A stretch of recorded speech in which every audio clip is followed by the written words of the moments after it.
Thank you for listening to Oh My God, What the Fuck Bible, a new, much funnier translation of the entire Hebrew Bible written by me, David Tuckman. I'm coming to you from my living room, slickly edited over some rune tone to make it sound like I'm whispering to you before the show. If this is your first time listening, don't worry. We're in the middle of Exodus. Things are a little boring, but you can just jump right in. There's really no narrative right now. If catching up first is more your thing, you can check out the first Just the Bible Bits episodes of the show, which speed through all of Genesis. Or you can listen to the massive playlist on SoundCloud at soundcloud.com/OMGWTFBIBLE. Every month on the show, a guest joins me at a live event somewhere on Earth to read a portion of the Torah while I make fun of it.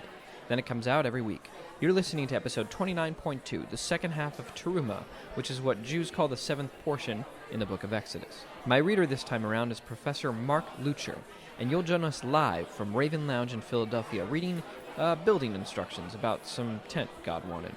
If you want to join us for a live recording, I'll be reading the 8th portion of Exodus, called Tetzaveh in Hebrew, at Beauty Bar on 14th Street on March 23rd at 7:30, with the hilarious Katie Lazarus, host of the interview show Employee of the Month, who I booked after recording this episode, which is why, in the recording, I have no idea who the guest is going to be. Check out our Facebook, Twitter, or www.omgwtfbible.com for more details. If you enjoy the show and have something you'd like to share, drop me a line at omgwtfbible.com. You might also want to consider signing up for the mailing list by clicking on the link in the rightmost column on omgwtfbible.com.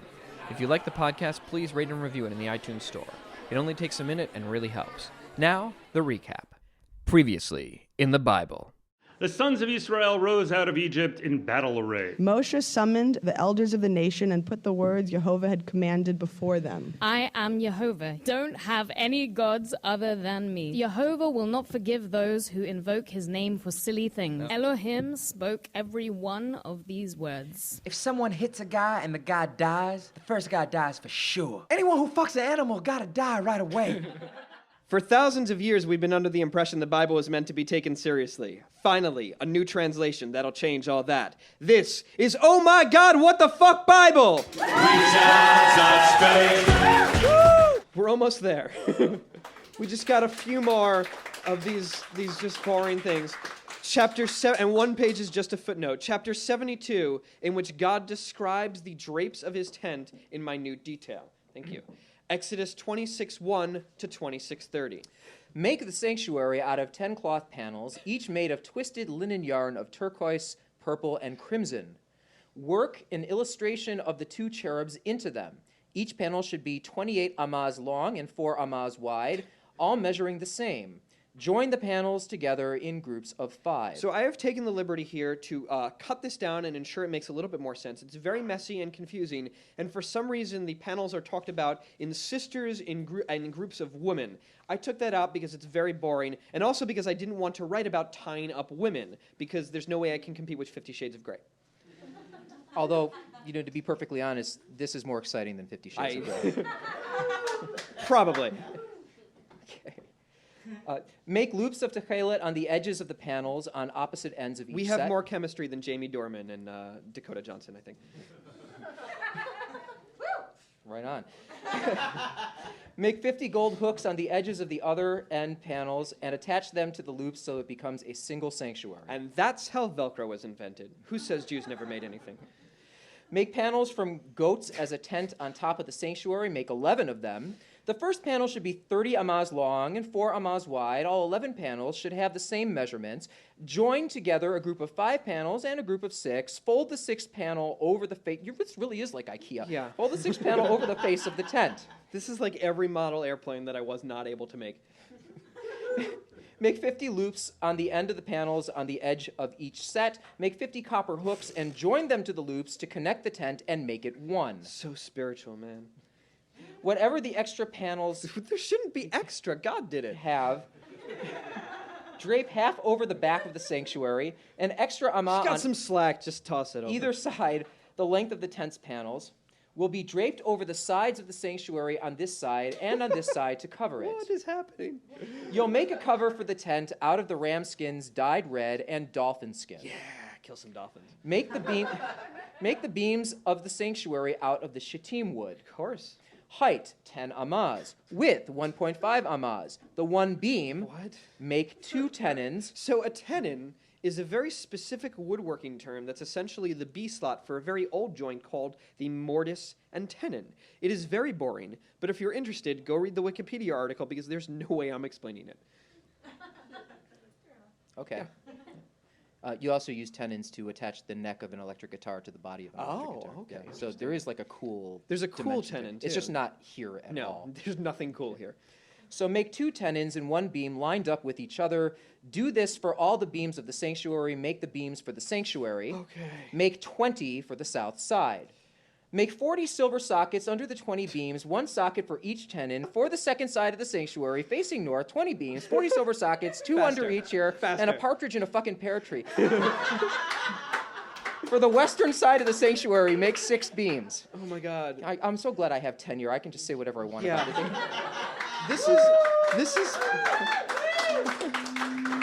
This is the week in synagogue where the rabbi's just like, fuck it. Yeah. Talk about Purim.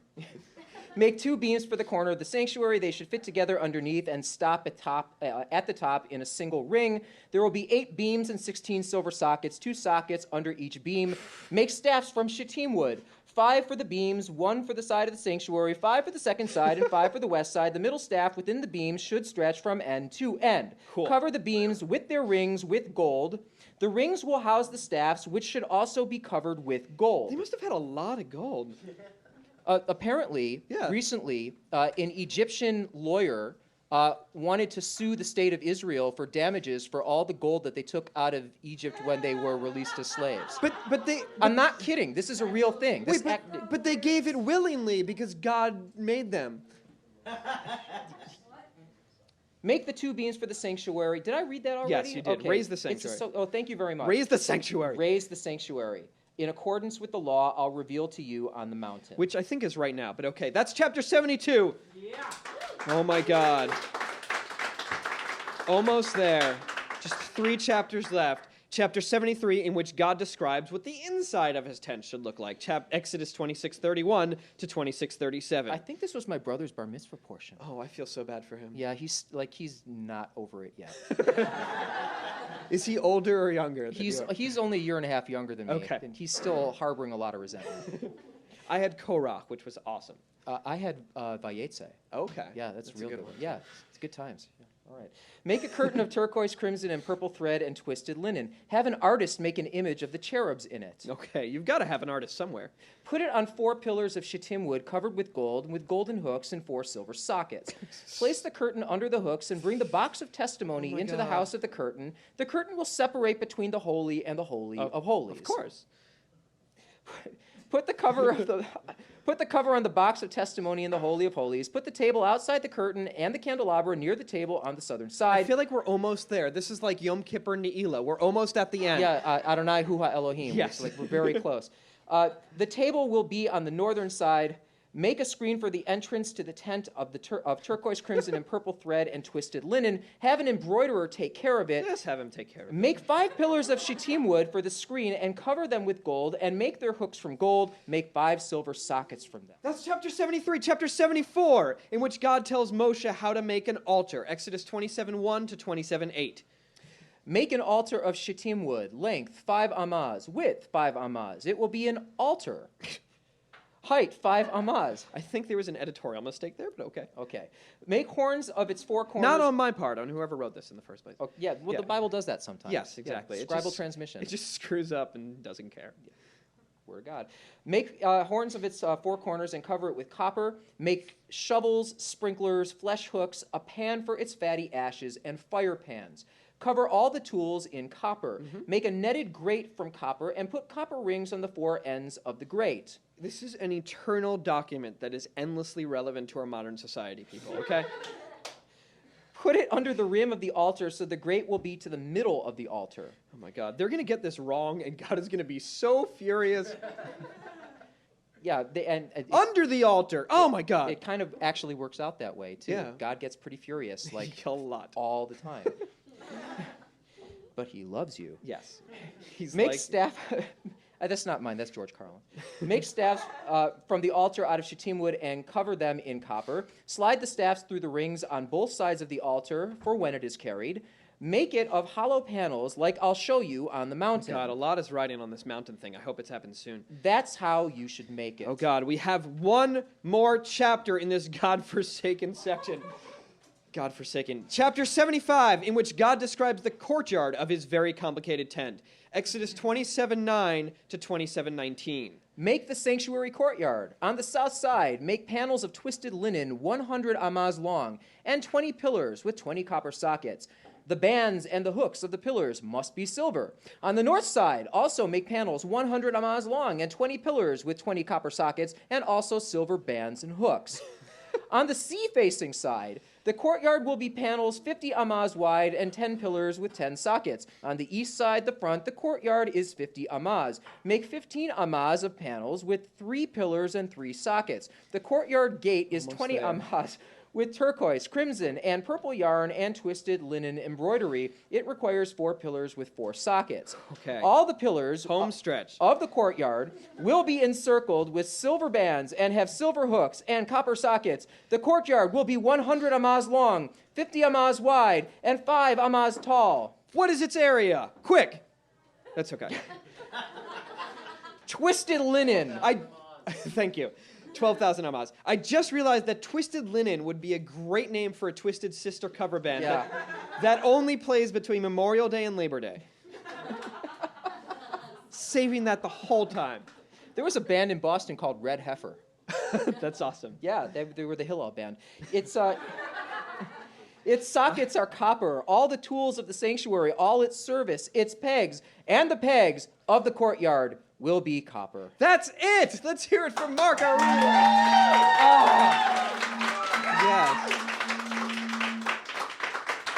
What, was that a shofar? What was that? It sounded like a conch shell. Oh my God, that was amazing. Thank you for the send-off. I feel like I wanted you to sing when you ended that. That was like the reason that they sing at the end of a parsha, or at the end of an aliyah in shul, because... I'll do it again if you want. No, it's okay. Let's not go back. We're through. We're through.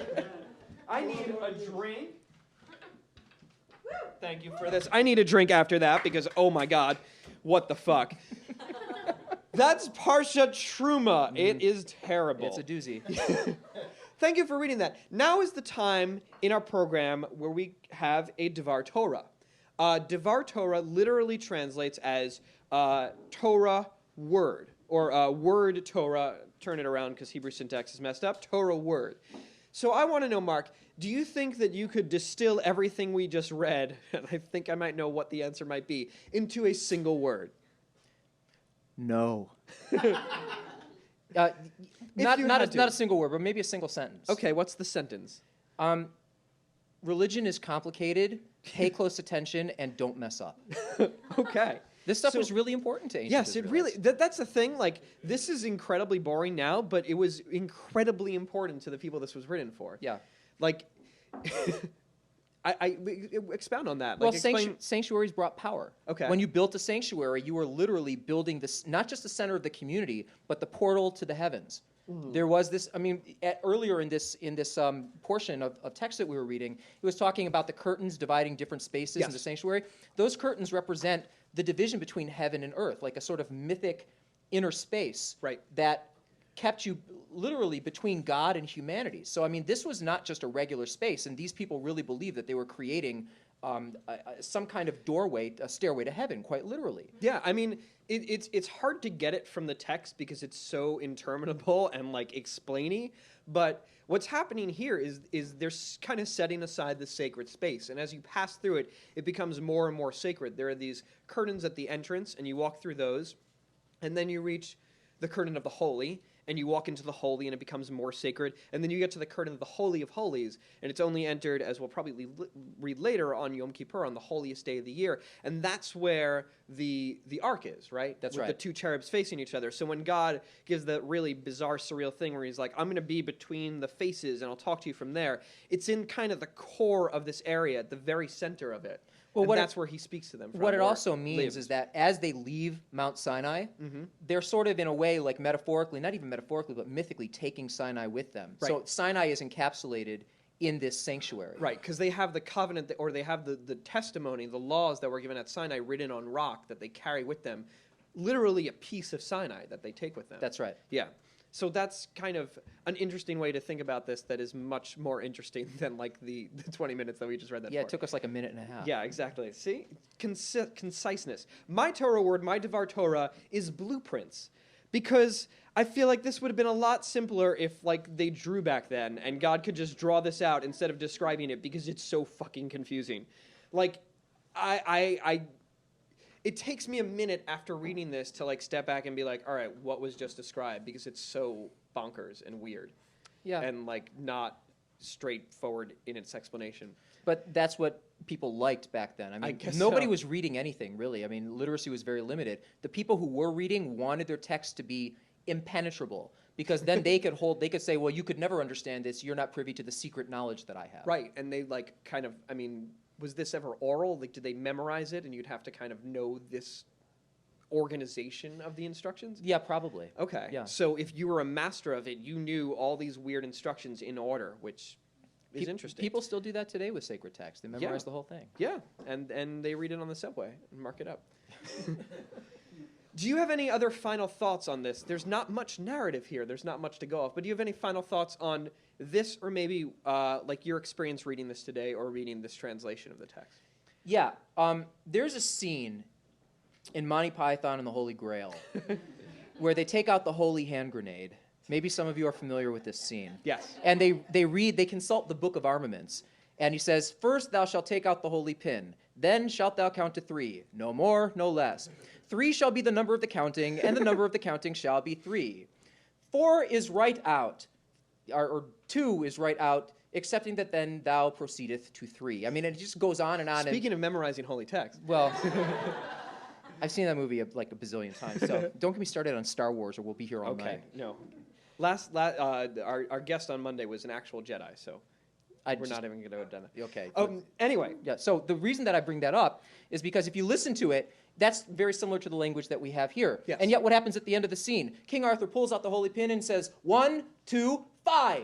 So he doesn't count to 3. So even though somebody has read this to him in such exacting detail, count to 3, please count to 3, make sure you stop at 3, don't go to 4 or 5, go to 3, he still screws up. Mm-hmm. And that's pretty much the story of biblical texts, from their inception. People read and people misunderstood. And the very question is what we're reading right now a misunderstanding of what was originally written? Quite possibly. I mean, probably because we're human and we screw up. And the thing is, there's no way to follow these things exactly because of mistranslations, of confusion, and also because we're people and we can't possibly be perfect. And God's going to be pissed when we make that grill in the wrong place. So we better get used to it. I guess my last thought on this before we close, and we're going to have a conversation, so if anybody here has any thought that they want to share on this, or any possible explanation for why this is still included and studied to this day beyond, like, that's just what we were given, or some other insight that you might want to glean from this, stick around and talk to us, or if you just have any question that you want to ask us and then we'll answer it, please do. And now I've forgotten what I was going to say, so that's great. Okay. Do you have any plugs or anything that you want our audience to check you out? Or to check out, just our listening audience. Stripper pole's right there. So. What? The stripper pole? So how often do you strip at Raven Lounge? I don't. I regularly. Okay. Yes. But I'm not going to do that tonight. Okay. I don't have my leotard stuff. Your equipment. I don't know what strippers wear. I went to a strip club once and it was a really disquieting experience.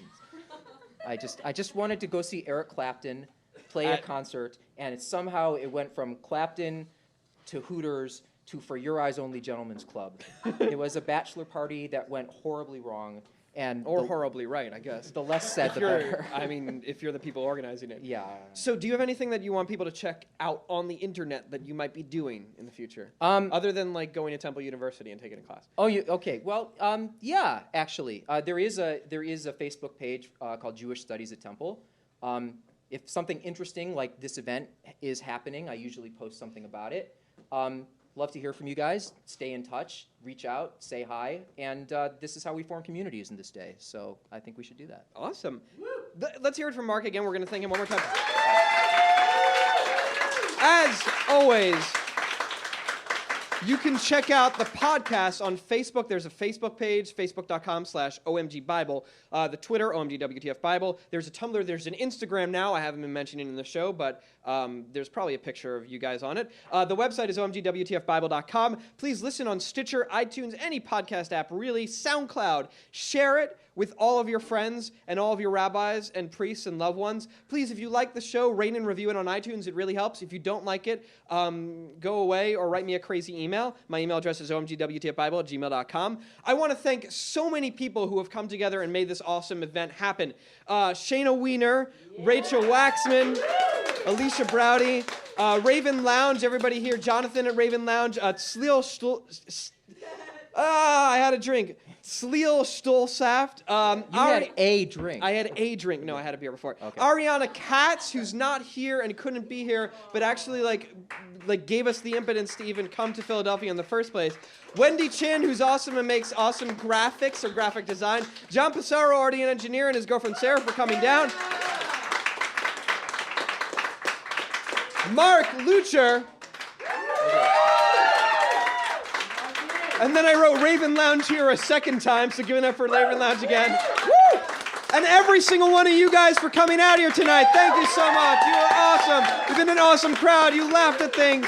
Thank you, and everybody for listening. We're going to be at Beauty Bar on March 23rd with the guest to be announced, and make sure to listen every week, because next time in the Bible... Fashion Week? That's right.